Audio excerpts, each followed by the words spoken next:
Peço paciência de vocês, acordei com a voz desse jeito hoje. Espero que Deus me sustente até o final da exposição do texto. Desde o começo do ano, nós temos falado, o pastor Arival tem falado, que o nosso tema é vivendo o que cremos. E eu quero começar perguntando para vocês, qual é a consequência de nós vivermos o que nós cremos? Qual é uma possível consequência de nós vivermos aquilo que nós cremos? Alguém se habilita a responder?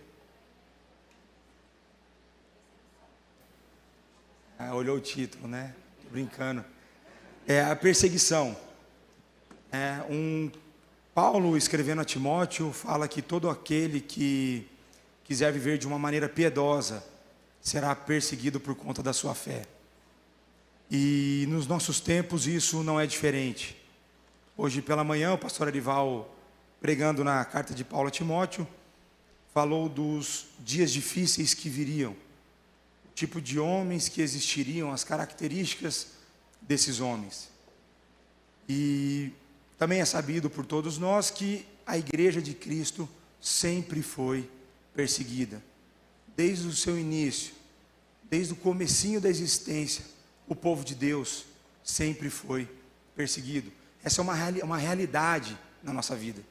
Da mesma forma, nós também sabemos que ao mesmo tempo que nós somos perseguidos, os cristãos são perseguidos, eles são perseguidos por conta de Cristo.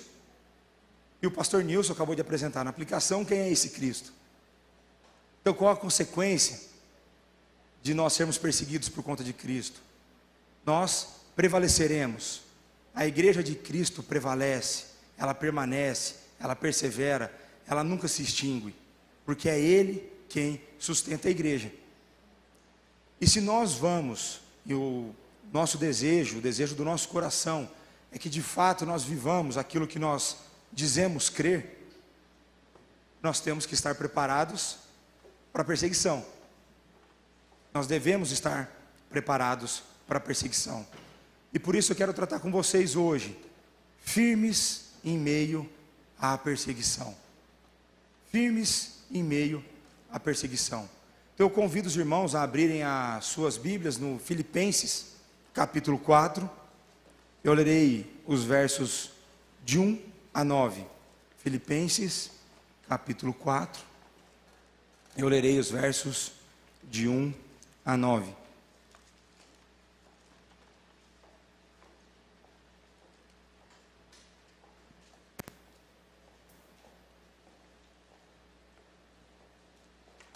Então está escrito assim na palavra do Senhor: portanto, meus irmãos amados e muito saudosos, minha alegria e coroa, sim, amados, permanecei deste modo firmes no Senhor. Rogo Evódia e rogo a Sintique, pensem concordemente no Senhor. A Tife e ao companheiro de jugo também peço que as auxilies, pois juntas se esforçaram comigo no Evangelho, também com Clemente e com os demais cooperadores meus, cujos nomes se encontram no livro da vida. Alegrai-vos sempre no Senhor. Outra vez digo, alegrai-vos. Seja a vossa moderação conhecida de todos os homens. Perto está o Senhor. Não andeis ansiosos de coisa alguma. Em tudo, porém, sejam conhecidas diante de Deus as vossas petições, pela oração e pela súplica com ações de graças. E a paz de Deus, que excede todo entendimento, guardará o vosso coração e a vossa mente em Cristo Jesus. Finalmente, irmãos, tudo o que é verdadeiro, tudo o que é respeitável, tudo o que é justo, tudo o que é puro, tudo o que é amável, tudo o que é de boa fama, se alguma virtude há e se algum louvor existe, seja isso que ocupe o vosso pensamento. O que também aprendestes e recebestes, e ouvistes, e vistes em mim, isso praticai, e o Deus da paz será convosco. Vamos orar. Pai, a Tua palavra foi lida, pedimos o Teu auxílio nesse momento, que Teu Santo Espírito fale ao nosso coração, que o Senhor abra o nosso coração para o entendimento da Tua palavra, que possamos compreender os ensinamentos, e principalmente que possamos colocá-lo em prática. Que Teu Santo Espírito nos auxilie nisso, pois somos fracos e sempre tendemos ao erro. Ajuda-nos, Senhor. Queremos glorificar o Teu nome, queremos levar o Teu nome às nações. Ajuda-nos nessa missão. É no nome do Teu Filho Jesus Cristo que nós oramos e agradecemos. Amém. Eu quero fazer uma breve introdução a respeito da carta que Paulo escreveu aos Filipenses. Eu não posso delongar demais nessa explicação, porque não tenho tempo para isso. Então eu vou ressaltar apenas alguns pontos importantes para a compreensão do texto que nós olharemos. A primeira informação é que Paulo plantou essa igreja em sua segunda viagem missionária, que está relatada em Atos, capítulo 16. Nós vemos que com o resultado do trabalho, Paulo pregando o evangelho, conversões começando a acontecer, a cura de uma menina que possui um espírito de adivinhação. O que acontece? Perseguição. Paulo e Silas, eles são açoitados, presos e, na sequência, expulsos, convidados a se retirar da cidade. Eles são expulsos da cidade de Filipos. Mas uma outra coisa muito importante é que a carta aos Filipenses é conhecida como a carta da alegria. É uma das cartas escritas por Paulo durante o seu período em que ele estava preso em Roma, a sua última prisão, provavelmente, onde ele já estava prestes a encarar a morte. Então isso se deu aproximadamente no início da década de 60 depois de Cristo, e aproximadamente 10 anos após o início da plantação da igreja. É mais ou menos nesse tempo que essa carta está situada. E uma coisa muito interessante dessa carta é que mesmo Paulo, como diria o pastor Hernandes, o prisioneiro Paulo, ele está prestes a enfrentar a sua morte. Ele ainda encontra a paz. Ele não apenas para viver, mas ele testemunha de Cristo ainda preso, e ele dá graças a Deus por isso. Está lá no comecinho, no primeiro capítulo de Filipenses, onde ele teve a oportunidade de pregar para toda a guarda pretoriana, que era a guarda de elite, pessoas que talvez ele nunca tivesse a oportunidade de conhecer e pregar o evangelho, caso ele não fosse preso. Mas se não bastasse isso, Paulo ainda encontra tempo, encontra condições de se preocupar com uma igreja filha, com pessoas que ele amava, com pessoas com as quais ele se preocupava. E aí ele ainda pega e as exorta a viverem de uma maneira digna do evangelho. Então esse é um pouco do cenário da carta que Paulo escreve aos Filipenses. Agora vamos levantar aqui alguns pontos, alguns motivos que levaram Paulo a escrever essa carta. O primeiro motivo era expressar um agradecimento à igreja de Filipos pela oferta que ele estava recebendo. Então, não sei se vocês sabem, Paulo tinha que se sustentar dentro da prisão. Então, a igreja de Filipos, sabendo dessa situação, manda uma oferta através de Epafrodito. Então, um dos motivos é Paulo agradecendo essa preocupação, o cuidado que a igreja filha tinha com aquele que foi o seu plantador. Um outro motivo é que Epafrodito foi encaminhado até Paulo para que ele auxiliasse Paulo durante o período que Paulo estivesse preso. Epafrodito fica doente, quase morre, e Paulo resolve, então, mandá-lo de volta aos Filipenses com a sua carta, e ele explica o motivo pelo qual ele estava devolvendo Epafrodito, para o pessoal não achar que Epafrodito tinha feito um mau trabalho, que ele tivesse cuidado mal de Paulo, tá certo?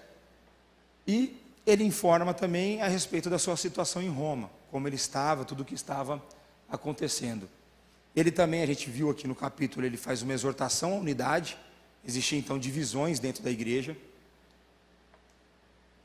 Ele faz uma advertência contra falsos mestres. Então, não é um privilégio do nosso tempo termos falsos mestres dentro da igreja, ou aqueles que se dizem mestres do evangelho. né? Então não é privilégio do nosso tempo ter pessoas que dizem: você é o centro do coração de Jesus Cristo, em Cristo eu sou tão perfeito que eu não me vejo inferior a Deus. E por aí vai. Os teólogos do coach que têm surgido ultimamente, infelizmente, são grandes hereges.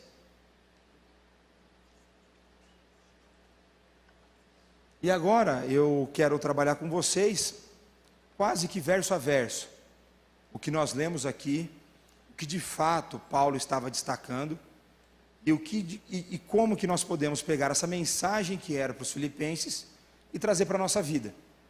Porque eu fico pensando,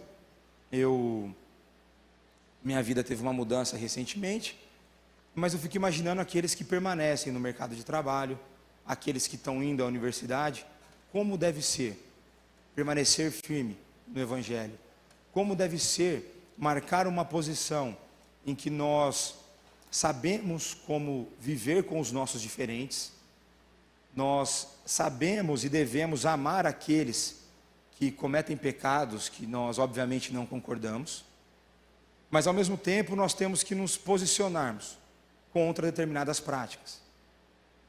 E aí a gente começa a ser taxado.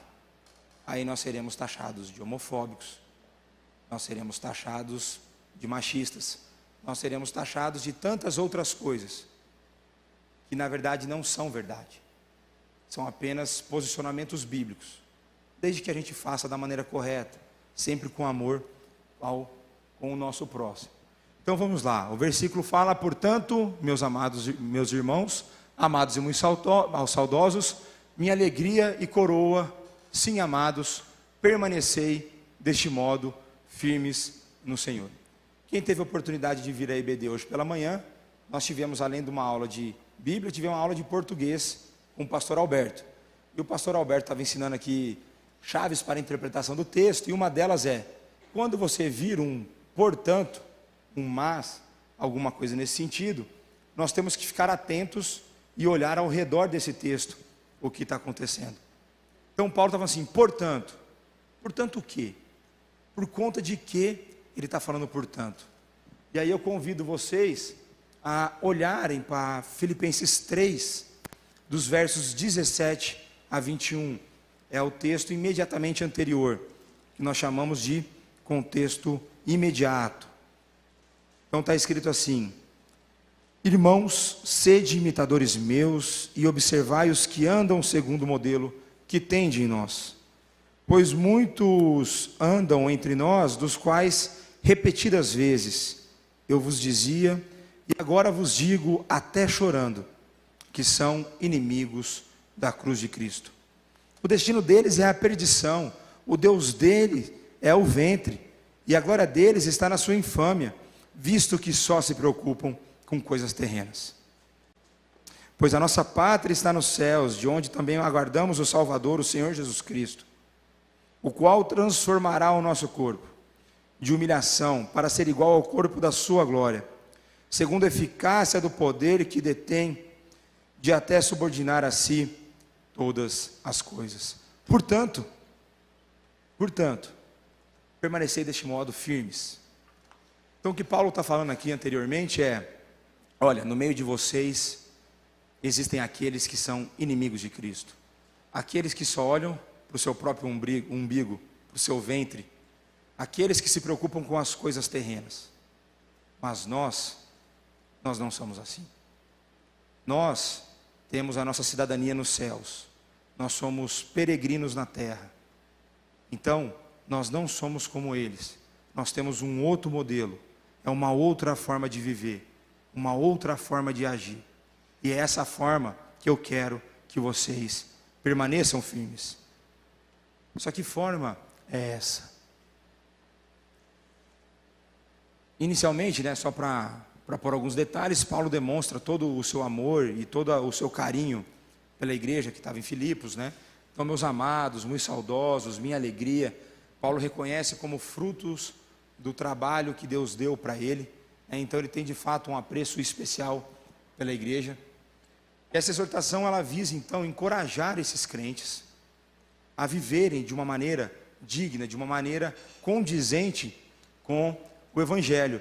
E eles têm que então permanecer firmes e inabaláveis diante da perseguição. Então aqui vou trazer mais um pouco de contexto. A cidade de Filipos, ela abrigava pessoas do exército romano. E naturalmente, ao longo do tempo, o exército romano perseguia a igreja cristã. Então a igreja em Filipos, ela sofria com alguns tipos de perseguição. Então ela sofria perseguição externa, ela sofria problemas internos de não crentes que estavam lá, de judaizantes que estavam lá, e ela também sofria com outro problema interno, que era no caso a divisão, a briga entre duas irmãs. Se a gente for olhar, é uma igreja assim como a nossa. É uma igreja composta de seres humanos, afetados ainda pelo pecado, lidando e buscando glorificar a Deus, mas com as suas lutas.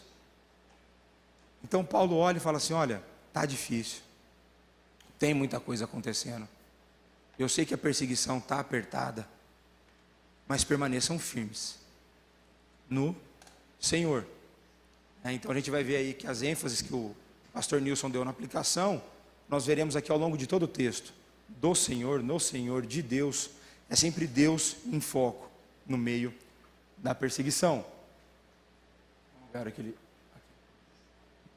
Uma outra coisa interessante é que quando a gente olha permanecer firme, para a gente parece uma coisa tranquila, mas o termo ele tem uma conotação militar, e essa conotação militar transmite qual ideia? De que você não deve abandonar o seu posto, independente de todas as ameaças que te cercam. Você não deve arredar 1 milímetro sequer da sua posição. Mantenha-se firme onde você está, mantenha-se firme no Evangelho, coloque as suas raízes na rocha que é Jesus Cristo, e não arrede nem 1 milímetro sequer.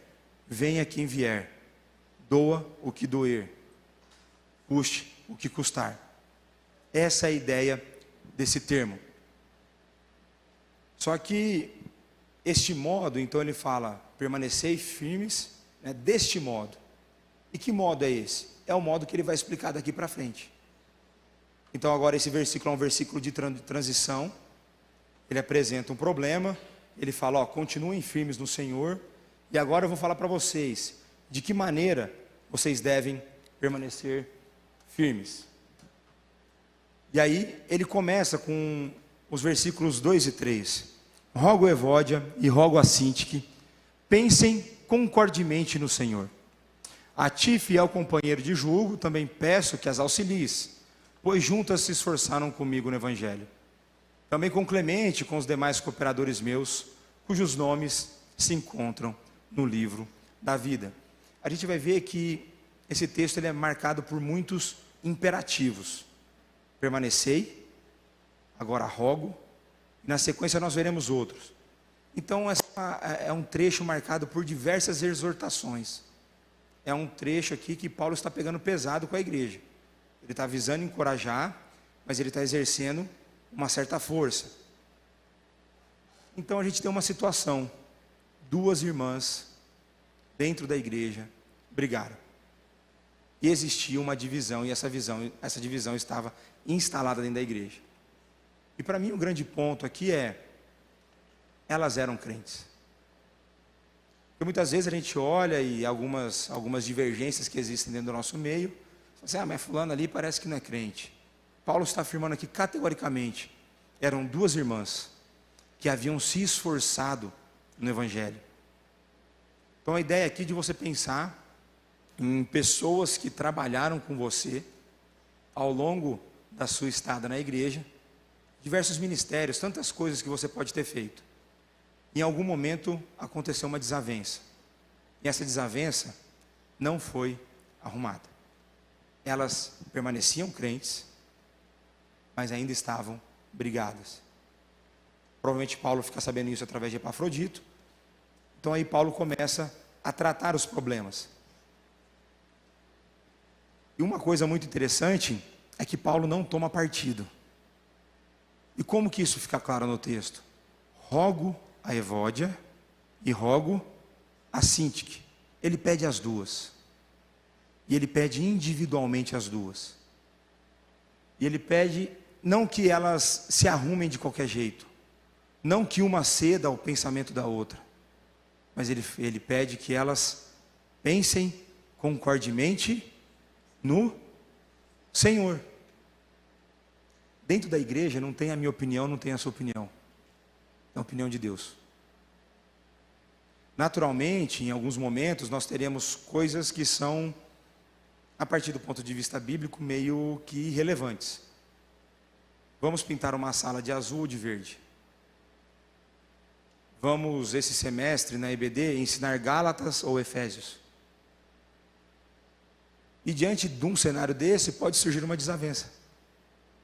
Porque a pessoa está pensando em si, nas suas ideias, naquilo que ela quer que aconteça. E aí Paulo fala assim, olha, esquece. A igreja é de Cristo. O pastor Arival fala muito isso para mim. Fala, Léo, em muitos momentos, parece que tem pastor por aí que esquece que a igreja é de Cristo. Ele acha que ele é o dono da igreja e ele não sabe que ele ainda vai sofrer por conta disso. A igreja é de Cristo. É nele que nós temos que pensar concordemente. É nele que os problemas têm que ser resolvidos. É através dele que as desavenças serão resolvidas. E esse rogo, ele tem uma força muito grande. É aquele pedido intenso. É quase que uma ordem. Mas ao mesmo tempo, ele transmite a ideia de urgência. Paulo está falando, não dá para demorar. Não é na hora que você acha que você vai conseguir perdoar. Não é para daqui 2 semanas. É para agora. Você precisa se ajustar com a sua irmã. Viu, Evódia? Viu, Cintiq? Então só compartilhar um episódio. Teve um episódio que a pessoa ficou muito brava comigo. Que eu ensinei umas verdades da Bíblia e aquilo de alguma forma afetava algumas preferências dela. E ela ficou brava mesmo. Eu percebi a mudança de comportamento da pessoa e fui conversar com ela. Você está brava comigo? Falou, tô. Por que você não veio conversar comigo? Santa Ceia só daqui 2 semanas. Não. O tempo para perdoar, o tempo para se ajustar é agora. Até porque o perdão naturalmente não irá brotar no nosso coração. Pelo menos no meu, No meu, parece que brota muitas outras coisas que Deus não deseja, Então, é somente através da ação graciosa de Deus que esse perdão brotará do nosso coração. Então, Paulo fala, olha, se existe uma desavença no meio de vocês, resolvam e resolvam logo. Como? Pensando da forma como o Senhor quer que vocês pensem. Pensando através do padrão que Deus estabeleceu para vocês pensarem.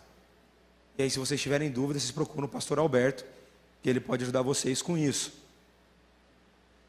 A gente não sabe, o texto não nos dá informações de quais foram os motivos que levaram essas mulheres a brigarem. Tá? A gente sabe que elas brigaram. O que nós entendemos a partir disso?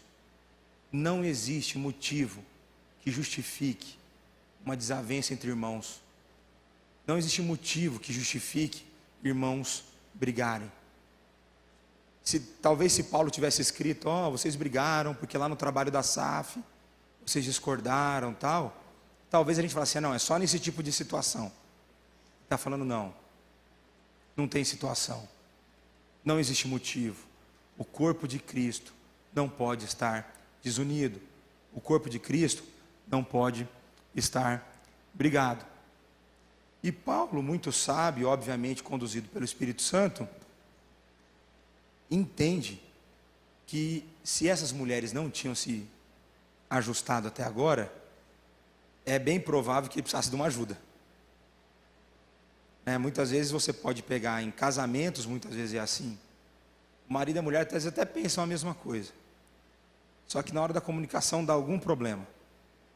Só que quando chega uma terceira pessoa para auxiliar na divergência, percebe que os dois queriam a mesma coisa, só que estava falando tudo de forma diferente.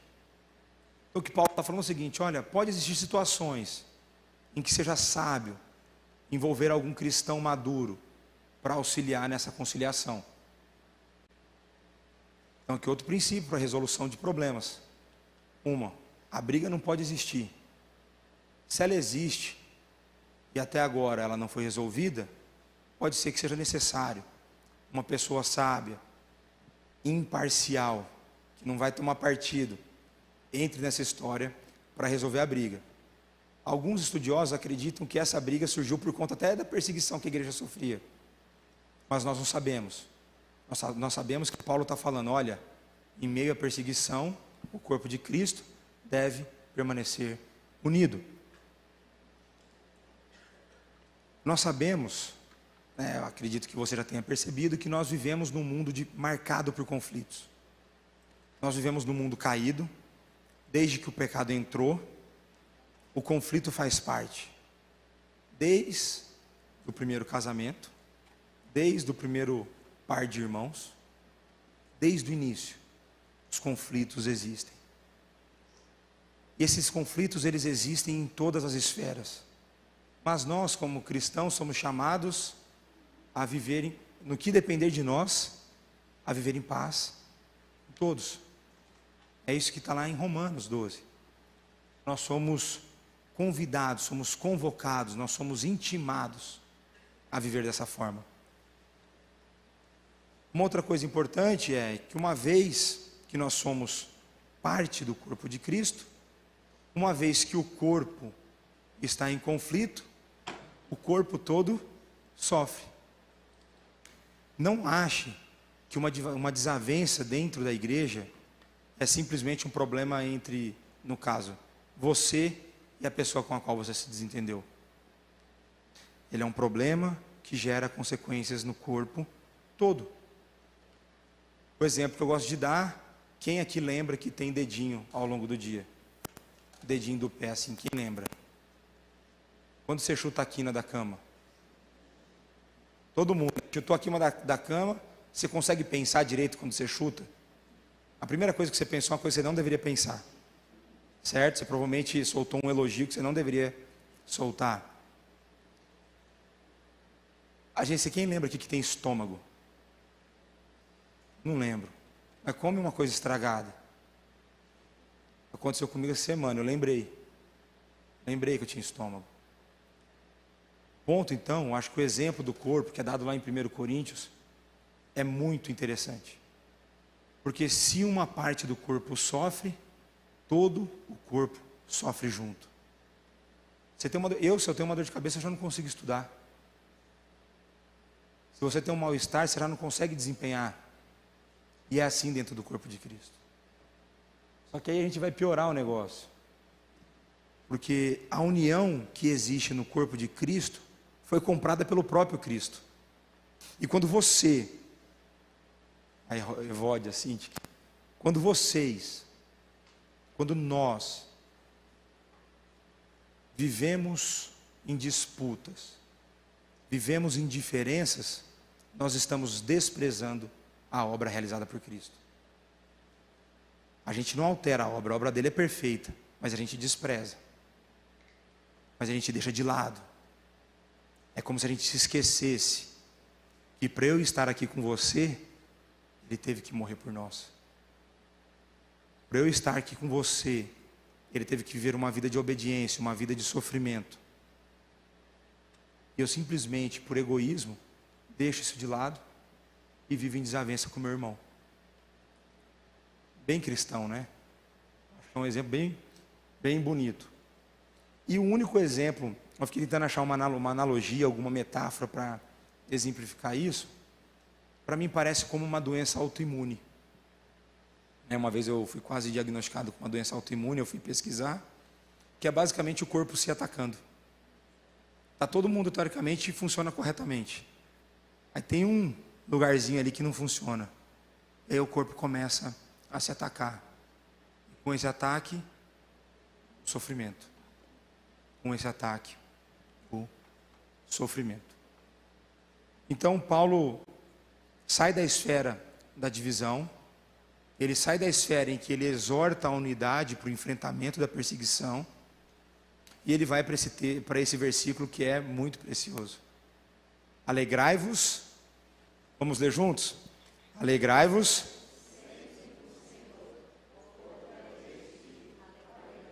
Alegrai-vos quando? Em quem? Tá bom. De onde Paulo estava escrevendo isso? De onde? Na prisão. Em Roma, provavelmente já no final de vida, né? E aí, um homem preso, não imagine que a prisão era algo assim tão legal, né? Um homem preso fala assim: alegrai-vos, sempre no Senhor. Outra vez digo, alegrai-vos. Isso ganha profundidade. Quando a gente entende um contexto em que uma passagem está inserida, ele ganha profundidade. Porque se fosse Paulo num palácio, sem nenhum tipo de dificuldade, ele fala assim: alegrai-vos, seria fácil. Mas Paulo estava sofrendo. Paulo estava preso, privado da sua liberdade. Quando a gente olha para essa exortação, parece meio absurdo, não parece? Alegrai sempre. Alegrai-vos sempre no Senhor. Alegrai-vos quando a sua mãe morrer. Alegrai-vos quando o seu namoro terminar. Alegrai-vos quando você bater o carro. Alegrai-vos quando você for demitido. Alegrai-vos quando você passar necessidade. Alegrai-vos quando vocês forem desprezados. Alegrai-vos sempre no Senhor. Parece fazer sentido para você isso? Para mim, que sou egoísta, não. Só que Paulo reforça esse negócio. Outra vez digo, alegrai-vos.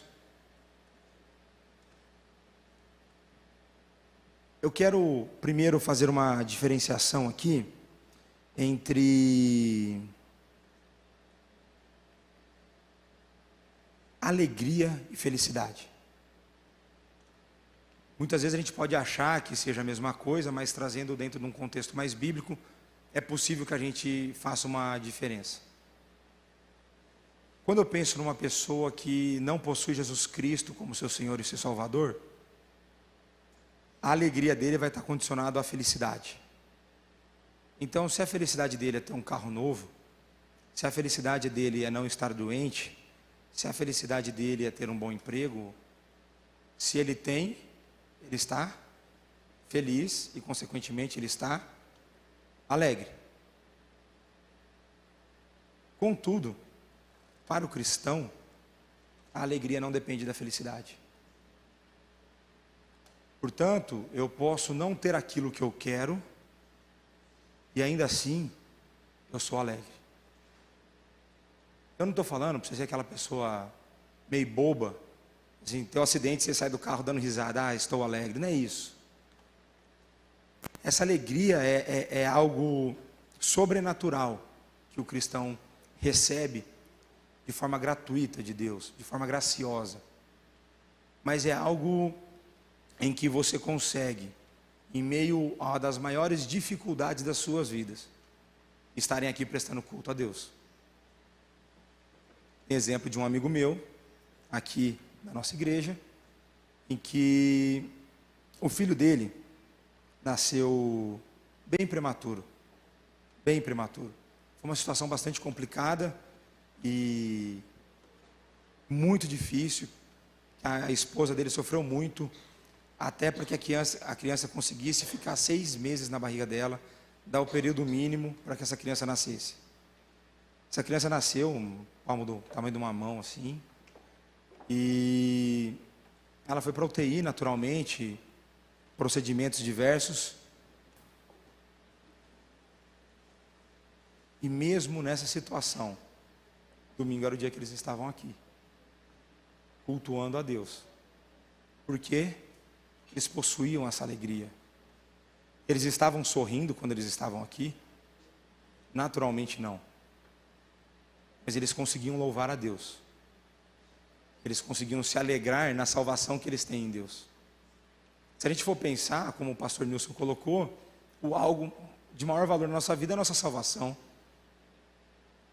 Se você que merecia o inferno, acho que tem que partir desse primeiro pressuposto, você merecia o inferno. Então, como eu sempre digo, nunca cante aquela música, restitui o que é meu, porque se Deus restituir, Ele não vai, mas você merecia o inferno e você recebeu a salvação. Só isso é suficiente para você não reclamar de mais nada o restante da tua vida. É suficiente para você passar o resto da sua vida numa sarjeta sendo chutado e você só tem motivo de gratidão. Talvez a gente não entenda a dimensão da salvação. Talvez a gente não tenha noção daquilo que Cristo fez por nós, de onde Ele nos tirou e para onde Ele nos levou. Mas isso é motivo suficiente para alegria, não só para uma vida terrena, mas para a vida para sempre, daqui até os tempos futuros. Então, essa seria uma diferença entre alegria e felicidade. E Paulo está falando aqui de alegria. E que eu gosto de lembrar é essa listinha que está lá em 2 Coríntios 11, de 23 a 29, por conta do tempo nós não leremos, mas é aquela passagem que Paulo vai contar tudo que ele já tinha passado, os açoites, os naufrágios, as tentativas de homicídio. É esse homem, depois de ter passado tudo isso, e agora estando preso, vira para a igreja e fala: alegrai-vos sempre no Senhor. Outra vez digo, alegrai-vos. Mais uma vez a gente tem aqui um imperativo. E essa alegria, ela é firmada no Senhor. Pega as aplicações do pastor Nilson aqui. É no Senhor. É só nele que ela existe e que ela faz sentido. Então, o apóstolo Paulo está nos ensinando que nem as suas próprias dificuldades, nem as dificuldades que a igreja estava passando, perseguição, divisão, falsos ensinos, são suficientes para tirar a alegria de um cristão verdadeiro. Paulo está nos ensinando que essas condições, elas não são suficientes para tirar a alegria do cristão. E ele está falando aqui da alegria profunda, de um contentamento interno. Pensa na sua vida. Você já tem conseguido usufruir disso? Como viver isso em meio à perseguição? Como viver isso em meio a situações que nos tiram da zona de conforto? Mas é essa alegria. E parece que o resto do texto vai nos ajudar nisso. Como que é possível ter uma alegria dessa em meio a tanta dificuldade?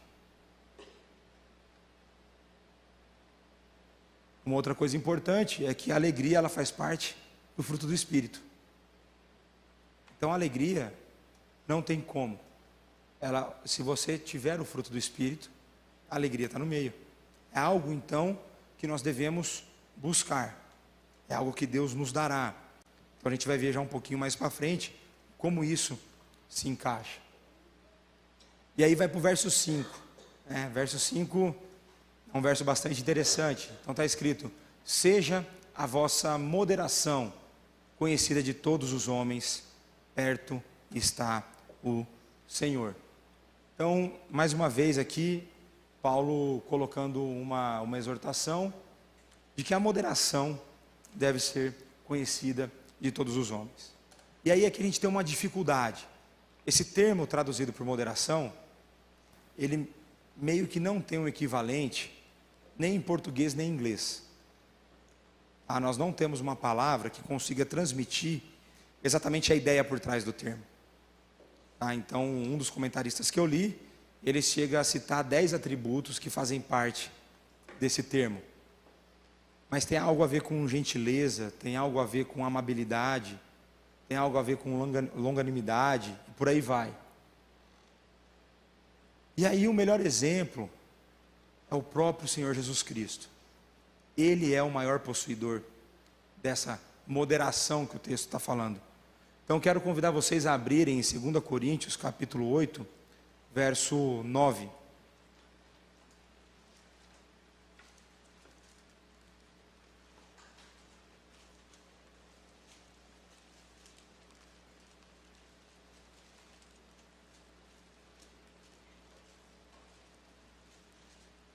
Segundo Coríntios, capítulo 8, verso 9. Está escrito assim na palavra do Senhor: pois conheceis a graça do nosso Senhor Jesus Cristo, que sendo rico, se fez pobre por amor de vós, para que pela sua pobreza vos tornasseis ricos. Então a ideia aqui por trás de moderação seria como a qualidade de alguém que abre mão dos seus próprios direitos em benefício do próximo. Então veja, Cristo tinha o direito de ficar como Deus. Ele se deu voluntariamente para que nós fôssemos salvos. Ele escolheu se tornar pobre sendo ele rico. Ele abriu mão daquilo que ele tinha direito para que nós nos tornássemos ricos. E aí eu fiquei tentando, o pastor Nilson me ajudou nisso e outras pessoas, tentando achar algum exemplo, que eu pudesse ilustrar no nosso dia a dia o que seria eu abrir mão de um direito meu em benefício do próximo.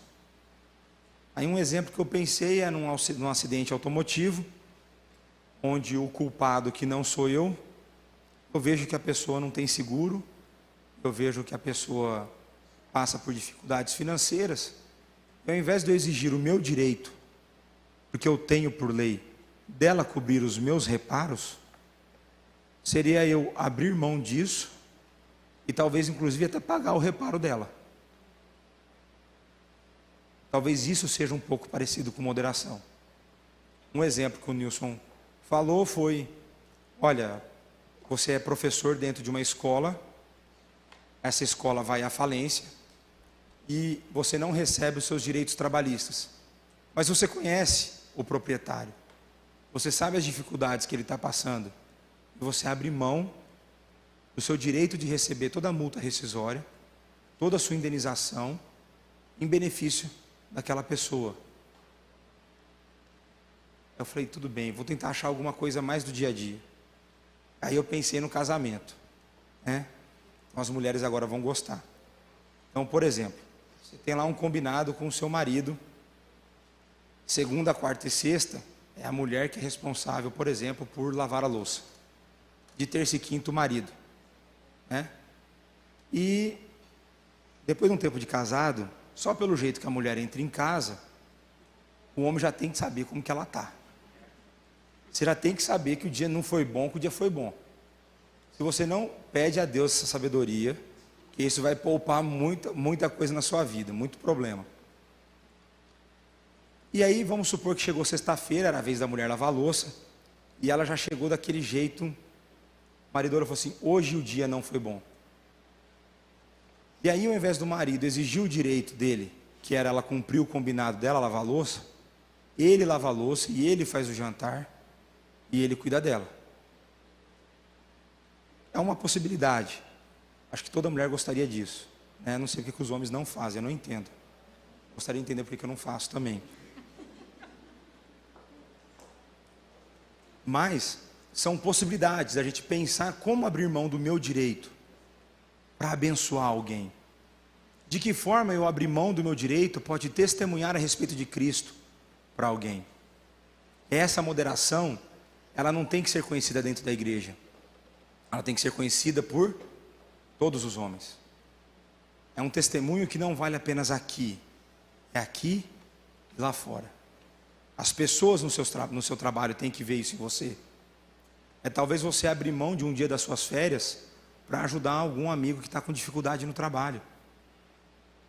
Talvez seja você abrir mão de executar não abrir mão, mas ficar até mais tarde para ajudar alguém que está em dificuldade. Mas é algo em que você se doa, é algo sacrificial. E aí Paulo parece que põe uma frase quando a gente olha a primeira vez, parece que não tem nada a ver. Perto está o Senhor. Ele vem, olha, seja a vossa moderação conhecida de todos. Perto está o Senhor. O que será que Paulo quis dizer com isso? Essa ideia de perto, ela pode ter pelo menos duas interpretações. Ela pode estar relacionada com o sentido escatológico, ou seja, das coisas do porvir. Olha, perto está o Senhor, Jesus Cristo está voltando. É tempo de testemunharmos.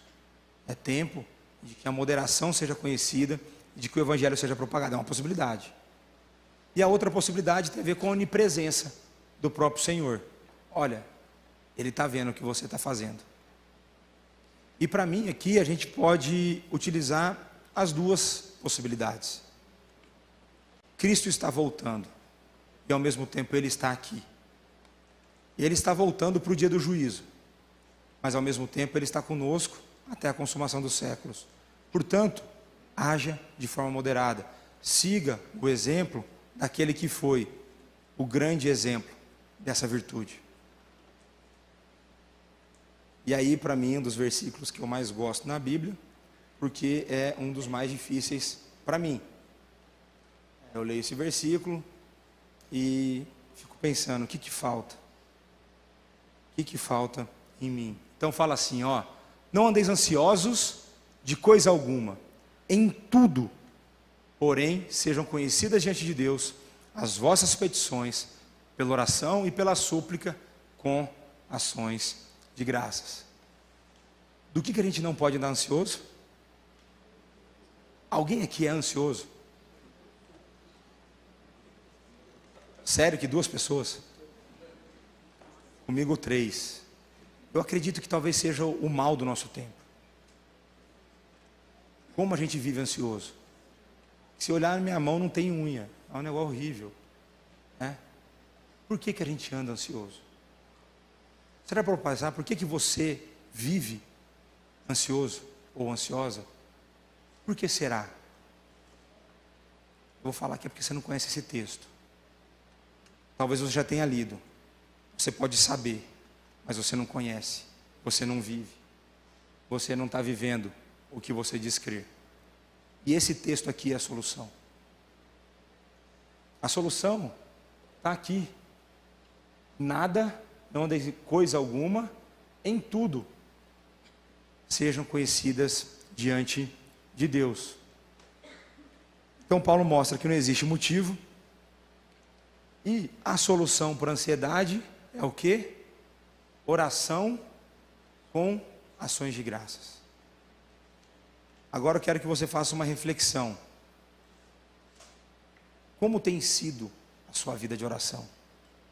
Como tem sido a sua vida de intimidade com Deus? Quanto tempo você tem gastado nisso? A gente tocava os grupos aqui tocavam uma música, acho que ano passado, retrasado, que era "Não existe melhor lugar no mundo que aos pés do Salvador", né? E aí um dia eu estava conversando com uma pessoa, eu falei, você cantou essa música? Eu cantei. Quanto tempo você ora por dia? Você é hipócrita. Nós somos. A gente canta e não vive. Então o melhor lugar do mundo, e eu não vou para aquele lugar. Eu falo, olha, é o melhor lugar do mundo, é quando eu estou ali falando com Deus, abrindo meu coração. Quanto tempo você vai isso no dia? Há uns 5 minutos depois que eu chego do trabalho, a hora que eu já estou quase dormindo. É o melhor lugar do mundo mesmo? As tuas ações parecem que estão mostrando que você pensa de uma forma um pouco diferente disso. E agora vamos pegar esse pouco que a gente ora, vamos pegar esse pouquinho aqui, o quanto desse tempo você pede, reclama, e o quanto desse tempo você agradece. Seja sincero com você mesmo. Deus já conhece teu coração, já sabe tudo que está aí. Vamos pelo menos a gente começar a tomar nós mesmos, tomar vergonha na cara. Quanto desse tempo a gente tem pedido, e normalmente só por nós mesmos? E quanto tempo nós temos reconhecido aquilo que Deus tem feito? Pega um dia e fala assim, hoje eu só vou agradecer. Isso é tão difícil Se a gente for reparar aqui nas orações que a gente faz durante o culto, assim, vamos fazer agora uma oração de gratidão. Pede para alguém orar por gratidão. A pessoa agradece umas 3 coisas e começa a pedir. Isso é oração de gratidão. Ela não é de petição. Você está agradecendo a Deus. A gente precisa olhar para o texto bíblico. A gente precisa entender o que Deus está querendo nos ensinar. E Ele está ensinando que a saída para a ansiedade é de fato a oração, mas uma oração com gratidão. Nós não podemos viver uma vida em que foca simplesmente naquilo que tem dado errado aos nossos olhos. Nunca se esqueça isso. Você tem uma perspectiva do mundo, e essa perspectiva é afetada pelo pecado. O pastor Nilson falou isso aqui hoje também. Por mais crente que você seja, por mais adiantado no processo da santificação que você possa estar, o pecado ainda interfere na forma como você interpreta as coisas. O pecado ainda faz com que você enxergue as coisas da forma errada. Então, vamos dar aqui uma acelerada. E uma das formas é nós lembrarmos que Deus, Ele cuida de nós, Mateus 6, olhai as aves dos céus, as flores do campo. Atos 5, nós temos que lembrar que o sofrimento faz parte da vida do cristão. E se nós sofremos porque nós somos perseguidos, isso deve ser motivo de alegria. Atos 5 é um texto que eu gosto muito. Os discípulos falam que depois de terem sido açoitados, eles saem comemorando, vibrando, por terem sido considerados dignos de sofrer por conta do nome de Cristo. Quantas vezes você já ficou feliz porque você sofreu pelo nome de Cristo? Ou talvez quando você sofreu pelo nome de Cristo? Então depois nós temos Romanos 8, 28 e 29. Todas as coisas cooperam para o bem daqueles que amam o Senhor. Só aí já é motivo suficiente para eu não me preocupar com nada. Tudo coopera para o meu bem. E que bem é esse? O verso 29 vai falar que é ser conformado à imagem de Cristo. Nós precisamos viver aquilo que de fato nós temos crido. Nós precisamos olhar para as Escrituras. E como o pastor Arival pregou no culto das 11, ensina-me a praticar a tua vontade, ensina-me a fazer a tua vontade, pois o Senhor é o meu Deus. Nós precisamos cada vez mais sermos intencionais e olharmos para os ensinamentos bíblicos e trazermos para a nossa realidade. E aí, meus irmãos, vou ter que encerrar por conta do tempo. As ações de graça, elas fazem parte de um coração alegre. Então, sabe aquele alegrai-vos no versículo 4? Tem a ver com essa oração. Isso faz parte da forma como Deus vai trabalhando em nós.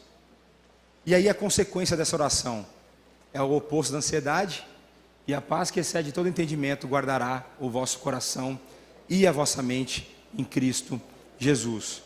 Essa paz, ela excede todo entendimento, porque nós não conseguimos compreendê-la em meio à dificuldade.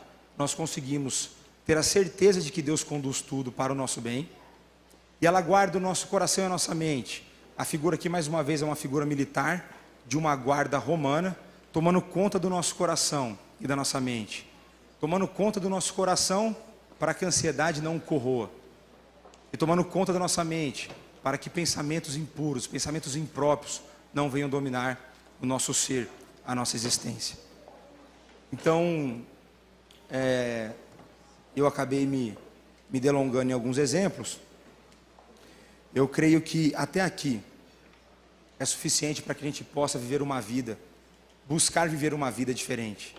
Para isso, nós precisamos de uma vida de comunhão com Deus, uma vida de intimidade com Deus, uma vida de oração intensa, uma vida de leitura bíblica, e mais do que apenas ler, meditar e tentar colocar em prática. Isso dará através da ação graciosa de Jesus Cristo e através da ação do Santo Espírito em nosso coração. Oremos. Pai, a tua palavra foi exposta e nós vemos o quão distante nós estamos daquilo que o Senhor tem para nós. Nós cremos que o Senhor colocou em nós o teu Santo Espírito. Nós cremos que Ele tem agido em nós. Nós clamamos a Ti, Pai, que Ele continue agindo de uma forma cada vez mais intensa.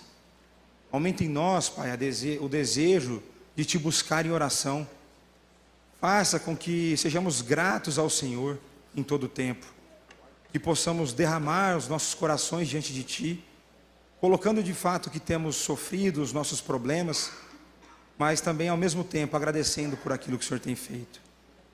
Faz com que tenhamos desejo em buscar e em ler a Tua palavra. Dá-nos prazer nisso, abra os nossos olhos para que possamos entendê-la. E que Teu Santo Espírito nos ajude no dia a dia, para que possamos viver aquilo que nós dizemos crer. Que sejamos cada vez mais, as nossas ações sejam mais próximas do nosso discurso. E que possamos cada vez mais estar parecidos com Teu Filho Jesus Cristo. E é no nome dEle que nós oramos e agradecemos. Amém. Deus os abençoe.